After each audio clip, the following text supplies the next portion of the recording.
आज हम जिस टॉपिक पे बात करेंगे उसका अनवान है लीगल नोटिस। लीगल नोटिस जो है वो कोई भी शख्स पर्सन इंडिविजुअल कैपेसिटी में भी सेकंड पार्टी को इशू कर सकता है या थ्रू रिप्रेजेंटेटिव यानी कि लॉयर एडवोकेट के ज़रिए भी सेकंड पार्टी को भेज सकता है। लीगल नोटिस का मकसद ये होता है कि सेकंड पार्टी को इस बारे में इंटीमेट करना होता है कि लीगल नोटिस भेजने वाले को उस पार्टी से ये डैमेज काज हुआ है, लीगल नोटिस भेजने वाले की सेकंड पार्टी से ये ग्रीवियंस है। ये डैमेज और ग्रीवियंस जो है इससे मुराद ये है कि लीगल नोटिस भेजने वाले की के किसी राइट की वायलेशन होती है। राइट की वायलेशन से मुराद ये है कि सेकंड पार्टी ने लीगल नोटिस भेजने वाले को कोई चेक इशू किया था, वो चेक डिसऑनर हो गया है। लीगल नोटिस भेजने वाले ने सेकंड पार्टी से कोई पेमेंट लेनी है और जो सेकंड पार्टी है वो पेमेंट अभी तक पे नहीं कर रही। लीगल नोटिस भेजने वाले का सेकंड पार्टी के साथ कोई प्रॉपर्टी का डिस्प्यूट है, कॉन्ट्रैक्चुअल डिस्प्यूट है, एग्रीमेंट का डिस्प्यूट है, एडमिनिस्ट्रेशन ऑफ प्रॉपर्टी के बारे में है। यानी कि लीगल नोटिस भेजने वाले के जो राइट हैं उसकी किसी भी राइट की वायलेशन हुई है, राइट की इंक्रोचमेंट हुई है, तो लीगल नोटिस भेजने वाला सेकंड पार्टी को जो लीगल नोटिस भेजेगा उसमें उस राइट की जो वायलेशन हुई है, डैमेज काज हुआ है, उसके बारे में बताएगा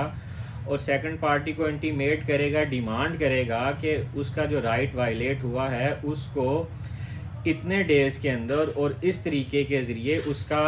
उसको हल कर दे या उसको फाइंड आउट कर दे, सॉर्ट आउट कर दे, यानी कि उसकी जो ग्रीवियंस है उसको इस तरीके के साथ रिड्रेस कर दे।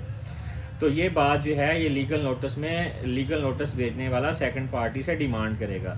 और ये जो लीगल नोटिस भेजने का बुनियादी मकसद जो है, ये जो पूरी दुनिया में इसका मकसद जो लिया जाता है वो ये है कि लीगल नोटिस भेजने वाला फर्स्ट पार्टी ये चाह रही होती है कि उसके जो राइट की वायलेशन हुई है, उसको ग्रीवियंस काज हुई है, उसको डैमेज हुआ है, वो इसको बजाय इसके कि किसी कॉम्पिटेंट कोर्ट में लेकर जाए, किसी कॉम्पिटेंट फोरम के पास लेके जाए और सेकंड पार्टी के ख़िलाफ़ कोई दावा करे, कोई एप्लीकेशन फ़ाइल करे और सेकंड पार्टी का भी टाइम ज़ाया हो, उसका अपना भी टाइम ज़ाया हो, उसकी भी एनर्जी वेस्ट हो, सेकंड पार्टी की भी हो और सेकंड पार्टी को भी कोई लॉयर करना पड़े, इसको भी कोई लॉयर करना पड़े, इसके भी पैसे लगें, सेकंड पार्टी के भी पैसे लगें, कोर्ट्स का भी टाइम ज़ाया हो। तो वो चाहता है लीगल नोटिस के ज़रिए कि उसकी जो ग्रीवियंस है, काज है, प्रॉब्लम है, डिस्प्यूट है, उसको amicably out of the court settle कर लिया जाए, out of the competent forum settle कर लिया जाए, एक टेबल टॉक पे बैठ के सेटल कर लिया जाए, through a cup of T settle कर लिया जाए, ताकि इस मैटर को ज़्यादा लंबे अरसे तक ना चलाया जा सके। तो ये होता है लीगल नोटिस भेजने का मकसद। और लीगल नोटिस की जो बेसिक इंटेंट एंड पर्पस है वो भी यही है कि with in specified time, stipulated time, through amicably, through friends उस मैटर को सॉर्ट आउट कर लिया जाए। तो अगर ये जो मैटर है थ्रू एमिकेबली सेटल आउट नहीं किया जाता, through table talk, through cup of T settle नहीं किया जा सकता, तो उसके लिए फिर फर्दर जो है वो कोर्ट का ऑप्शन होता है, जिसमें वो लीगल नोटिस भेजने वाला बताता है कि अगर आप इसको इस तरह लेकर नहीं चलेंगे तो फिर थ्रू कोर्ट या जो भी कॉम्पिटेंट फोरम है उसके ज़रिए मैं अपने मैटर को सॉर्ट आउट करूँगा।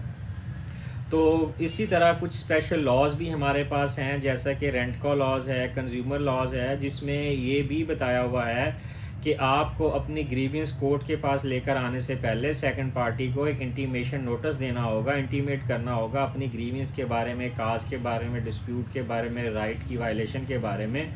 तो वो स्पेशल लॉज हमें बताते हैं कि आप कोर्ट में आने से इतना टाइम पहले एक लीगल नोटिस भिजवाएं सेकंड पार्टी को, ताकि सेकंड पार्टी को इंटीमेट हो सके और अगर उसके बस में है, उसके इख्तियार में है और वो कोर्ट में आना नहीं चाह रही तो आपकी जो ग्रीवियंस है वो कोर्ट में आए बगैर